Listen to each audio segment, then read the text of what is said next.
Before I worked as a CCA or worked in a care home or in palliative care, I never really sat down to understand the concept of dying. Of course, think about death. Death is all around us. As people say, we pray against it. We talk about how to protect ourselves, how to live longer, how to celebrate the number of years we've spent on this earth. We somehow just try to push away the idea that we're all going to die. We don't want to talk about it. We don't want to discuss it. But it's something that it's just inevitable. We are all going to die. The concept of death has always been something that I think about. I don't really talk about it because I understand how it upsets a lot of people and how people's experience with grieving the person that they've loved the most that have died, or the family members that have died, someone that's passed away, someone really really close to their hearts that has passed away, and talking about that with people can be upsetting sometimes, and so people just sort of close in and not talk about it. But I feel like to understand life, to understand living, we have to understand death. But this is all just a grand thought of mine. I didn't really think of it practically until I started working in a care home, and then I realized that you can't really escape it. You can't escape it. It's a very sensitive thing, and until you walk around, especially until you live or work around this kind of setting, like an healthcare setting where you are helping people who are dying, slowly dying, especially in palliative care, you can't really say for a fact that you can't really understand it. And I've always seen tweets or seen people talk about how annoying, not annoying is not a word, or how insensitive it can be for people who put their family in care homes, and how culturally insensitive it can be, that there's some part of the world who feels like it's just inhumane to put your parent, to put your family member in a care home when you can just dedicate your life into caring for them at home, which is something culturally diverse. I think you can go into a lot of conversation about it, and I don't think any side of this argument can win it, because you all have different reasons why you feel against it or why you feel you go for it. So I just want to talk about the practicality of it and just to share my thoughts about working as a CCA. So if you don't know, if this is your first time on my channel, my name is Susanna. I am currently a continuing care assistant, which is a fancy name for a healthcare aide or a care aide, support worker, care worker, whatever it is you want to call it. For now, I'm working in a long care facility, which is basically a place where you care for people who need palliative care, care for people who are going through dementia, you care for people who are just going through the process of aging. And yeah, it's been a lot. Of course, you don't really know what you're getting yourself into until you actually go into it. And I thought to make this video for somebody who is thinking about becoming a CCA or becoming a healthcare worker, and you've not really grasped the idea of death or being around people dying. It can be a lot to take in. Personally, I haven't witnessed death yet, and if I keep going in this career or keep going in this line of work, it will eventually happen. I think it's because I haven't worked there for so long, but I have come to I've been to a shift where I didn't find a resident that was in his room a previous day because he had passed away.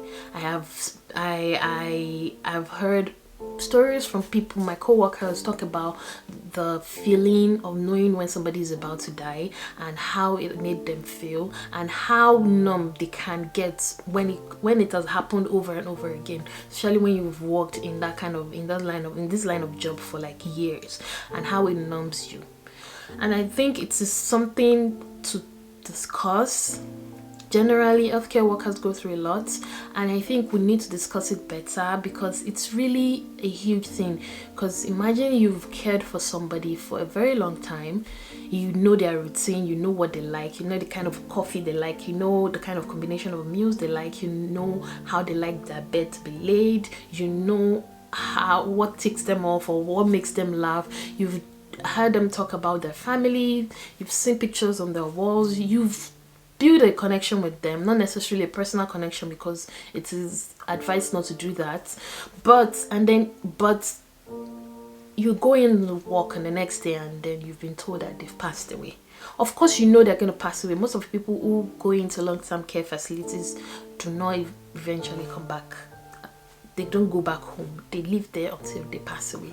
But the reality of it dawning on someone, especially someone working in this kind of environment for the first time, it's a lot, and we need to discuss it more. We need to embrace the idea of death, and to know that you can't escape it. It's going to happen to everybody, and you need to give people that dignity, to give people empathy while they're still alive. I also want to talk about when witnessing the end of life care, which is a big part of what we were taught in school when I was a CCA. End of life care is a broader subject I'm not going to go into in this video, but it's basically how to care for somebody who is about to die. There are signs to look out for, there are signs to observe as a CCA and as a nurse, and to what to do to pass the message along to the family members, to let them know that your family member is dying soon. This is something that you should be aware of, and we're going to keep them comfortable. If they signed a DNR, these are things that you should know as a nurse and CCA or whatever. So I just think that working in this kind of environment has really taught me a lot of lessons about life, and how you cannot wait till the end of till you grow old before you do a lot of things. You don't know when you're gonna go into this. You don't know when you're gonna pass away. Nobody knows when they're going to die.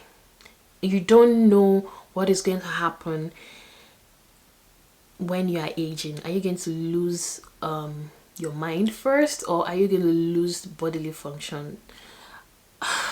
Some people say they prefer to lose their minds than to lose their bodily function. Some people feel like they want to still be aware, cognitively aware of their environment, of who they are, than just being paralyzed. Some people don't even want to go through any of the process.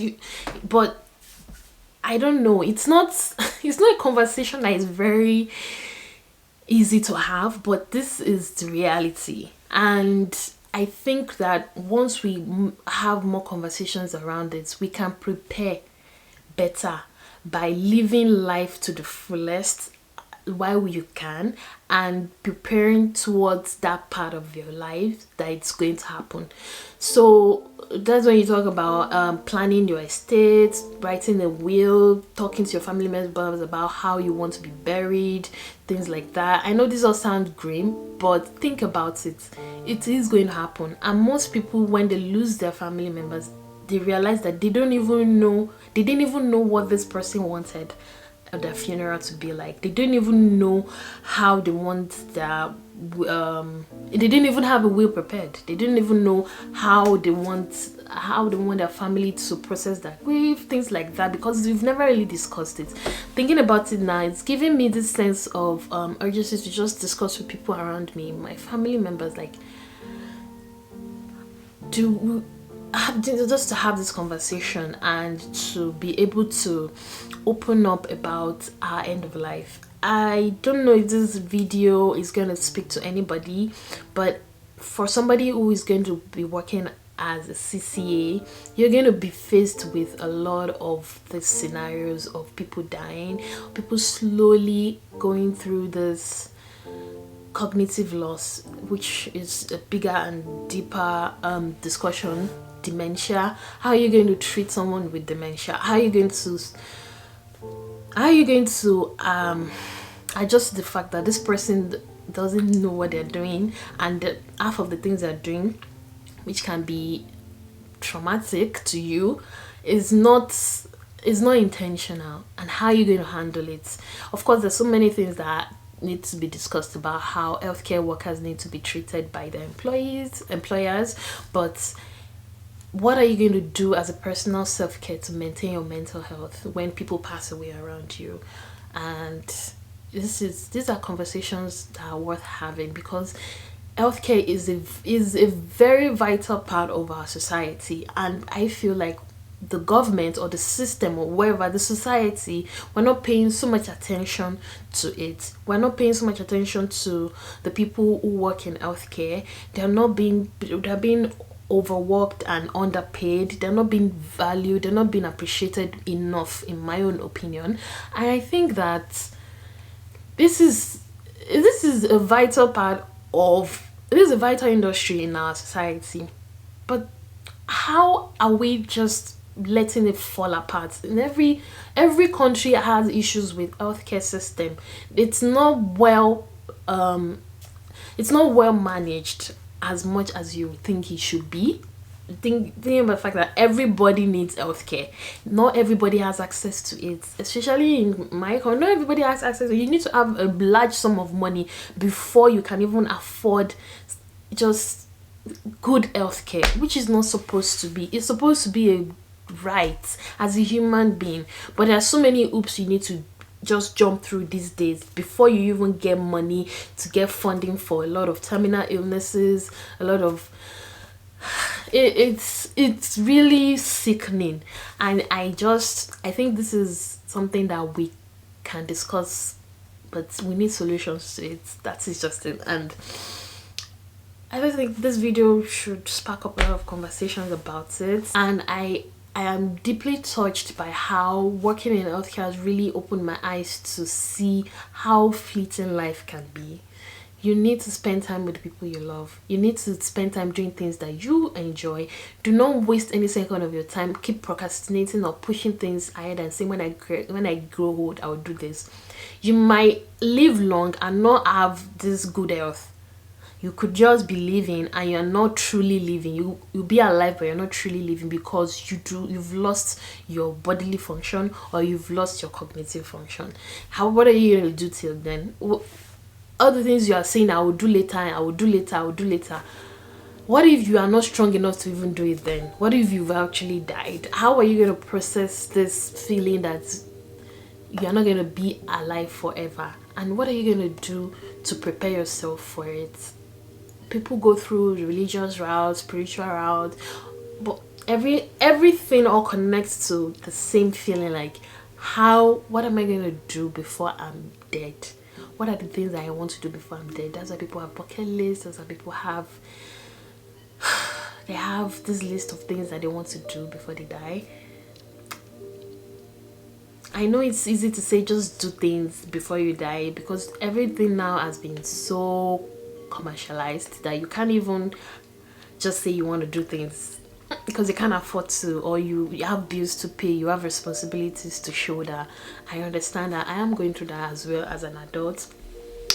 But I think that in everything that we do, we should also find a way to always think about our final days and to show more empathy to people who are living in care homes, to show empathy to families who put their family members in care homes.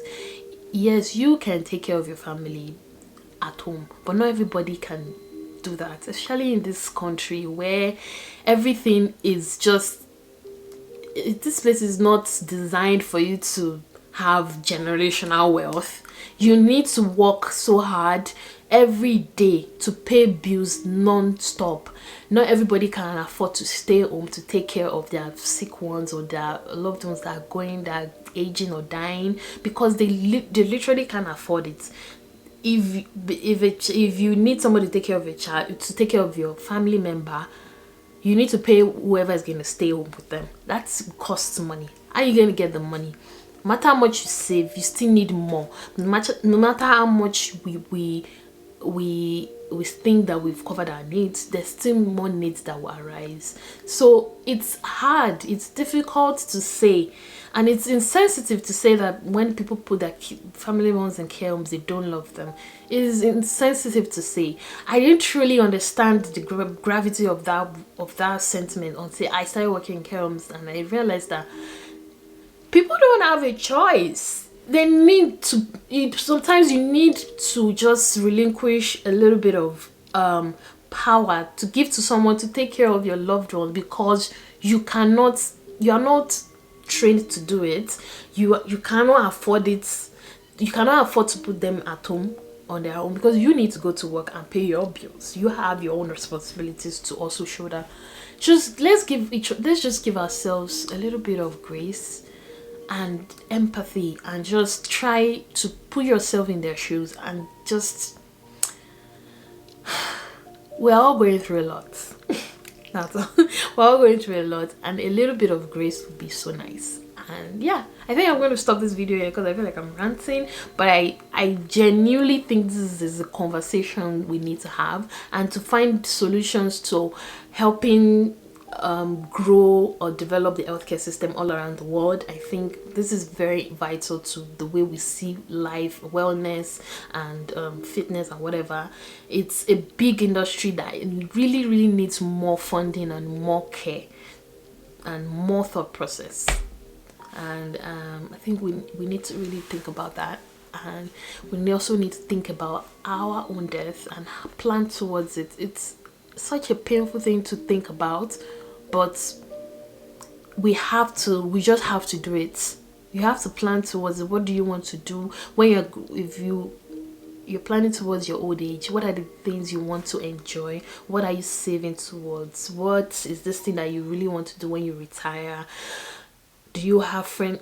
Like, it's a lot, but we have to talk about it, and we have to sit down and think about it. I've heard people who plan their funerals before they even die, and actually the first time I heard about it, I was scared. I was like, oh my god, this person is thinking about death already. But when you think about it, as I'm even growing older, I realized it is not actually a crazy thing.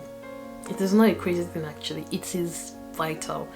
That way you'll be able to live each day just grateful for the fact that you are alive and well, and you have opportunities to just keep living and doing the things you want to do, and just being grateful. Yeah. Okay, thanks for watching this video. If you did, give it a thumbs up if you like it. It's just a random thought, but I feel like I'm going to get better at really just talking about this more as I get more confidence to do it. And I just hope to see you again. Share your own thoughts as well, as always, and I'll see you in my next video. My name is Susanna. See you next time. Bye.